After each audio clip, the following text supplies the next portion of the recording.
चुनाव जनता का था, जनता ने लड़ा और जनता की जीत हुई है। देखो जो हमारे मुद्दे थे और जो हमारे राष्ट्रीय अध्यक्ष अखिलेश यादव जी की हमेशा उनकी नीतियां रही हैं, उन नीतियों पे हमने काम किया।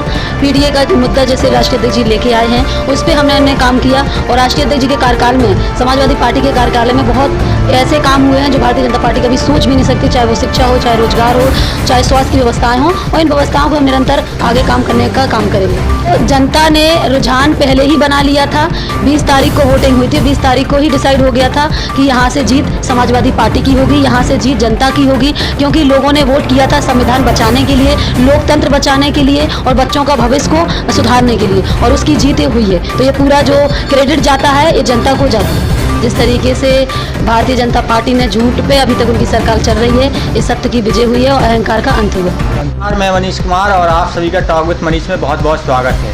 तो इस वक्त लगातार चुनावी माहौल चल रहा था। 4 जून को जिस तरीके से नतीजे आए हैं वहाँ पर समाजवादी पार्टी ने अच्छी वापसी की है और उत्तर प्रदेश में 37 लोकसभा सीटें जीती हैं। तो यहाँ पर इसी के चलते हम हमीरपुर लोकसभा सीट की युवा नेत्री राजपूत चंद्रवती वर्मा जी के पास हैं, जिन्होंने यहाँ की प्रत्याशी थी अजय सिंह राजपूत, जिनकी कड़ी मेहनत और किस तरीके से वो जनता के बीच पहुंची और क्या उन्होंने मुद्दे रखे और उनका विश्वास जीता, और यहाँ पर परिणाम आपके सामने है। तो बहुत बहुत स्वागत है दीदी जी आपका। क्या कहना चाहेंगे आप? सबसे पहले तो भैया आप लोगों का बहुत बहुत धन्यवाद, और मैं अपनी पूरी जनता जनार्दन का आभार व्यक्त करती हूँ। ये चुनाव जनता का था, जनता ने लड़ा और जनता की जीत हुई है। जिस तरीके से भारतीय जनता पार्टी ने झूठ पे अभी तक उनकी सरकार चल रही है, इस सत्य की विजय हुई है और अहंकार का अंत हुआ है।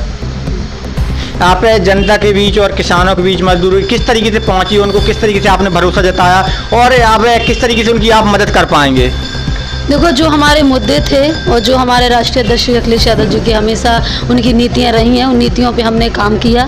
पीडीए का मुद्दा जैसे राष्ट्रीय अध्यक्ष जी लेके आए हैं उस पर हमने काम किया, और राष्ट्रीय अध्यक्ष जी के कार्यकाल में, समाजवादी पार्टी के कार्यकाल में बहुत ऐसे काम हुए हैं जो भारतीय जनता पार्टी कभी सोच भी नहीं सकती, चाहे वो शिक्षा हो, चाहे रोजगार हो, चाहे स्वास्थ्य की व्यवस्थाएँ हों, और इन व्यवस्थाओं को हम निरंतर आगे काम करने का काम करेंगे। आप हमीरपुर से आती हैं, राठ से आती हैं, तो यहाँ पर एक राठ का यूनिवर्सिटी बड़ा मुद्दा है रहा है पिछले वर्ष से। क्या आपने सांसद चुना है, यहाँ की जनता ने आपके ऊपर भरोसा किया है, तो क्या उसको साकार कर पाएंगे आप? डेफिनेटली हम लोग कर पाएंगे, क्योंकि जब 2012 से 2017 तक वो समाजवादी पार्टी की सरकार रही, तब भी राष्ट्रीय अध्यक्ष जी ने कहा था, और जब 22 के इलेक्शन में जब माननीय राष्ट्रीय अध्यक्ष जी यहाँ आए थे तब भी उन्होंने कहा था कि जैसे ही सरकार बनेगी हम 3 महीने के अंदर ब्रह्मानंद कॉलेज को यूनिवर्सिटी का रूप देंगे। लेकिन हमारी सरकार नहीं बन पाई, लेकिन अभी हम इस पर काम करेंगे। क्या सरकार सभी संगठनों को मिलाकर बन सकते, यदि नीतीश जी साथ आते तो उस पर क्या कहना चाहेंगे? थोड़ा बताइए। मैं आपका क्वेश्चन समझी नहीं, रिपीट। क्या जैसे अभी ये लोग कह रहे हैं कि नीतीश जी क्या इंडिया गठबंधन के साथ आएंगे, तो क्या हो सकता है, क्या आपको लगता है? हाँ देखो आएंगे, और हमें पूरा भरोसा है कि इंडिया गठबंधन की सरकार बनेगी। वही चीज़ है, क्योंकि आपको सटीक जानकारी मिल सकती थी, और आने वाला 27 का विधानसभा चुनाव है, तो उसमें कैसी क्या तैयारी रहेगी आपकी?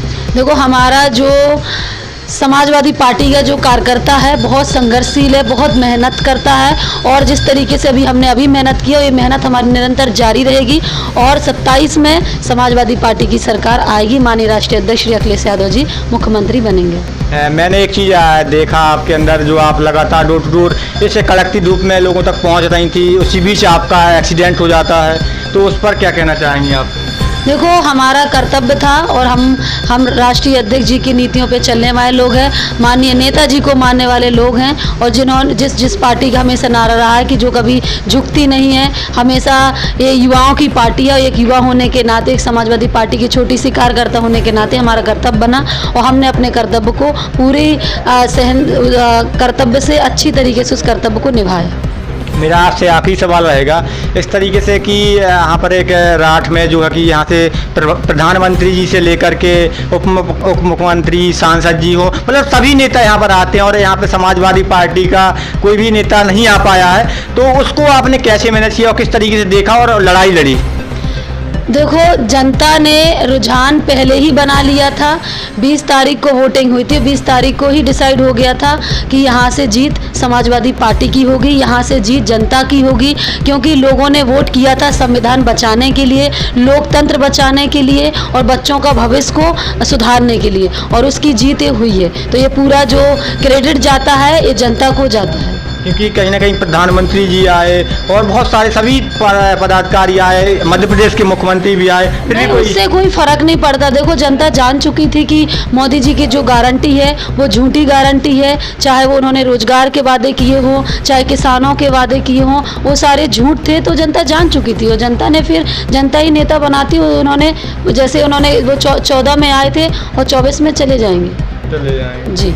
बिल्कुल। तो ये थे हमारे साथ राजपूत चंद्रवती वर्मा जी, जिनसे हमने बात की। लगातार उनका संघर्ष रहा और यहाँ पर अजय सिंह राजपूत जी जो समाजवादी पार्टी इंडिया गठबंधन के प्रत्याशी थे, उनकी जीत हुई है। तो क्या कहना चाहेंगे? और देखो, मैं अपनी पूरी जनता को और उनका धन्यवाद व्यक्त करती हूँ, अपने सभी कार्यकर्ताओं का, नेताओं का, और सबसे बड़ा जो धन्यवाद है वो हमारी समाजवादी पार्टी के राष्ट्रीय अध्यक्ष श्री अखिलेश यादव जी का है, जिन्होंने हम पे इतना भरोसा जताया और हमारी जनता ने। और हम हमेशा वादा किए, हम आज भी करते हैं कि जनता के बीच में हमेशा रहेंगे, उनके सुख दुख में जहां उन्हें जरूरत पड़ेगी हमेशा उनके साथ खड़े रहने का काम करेंगे।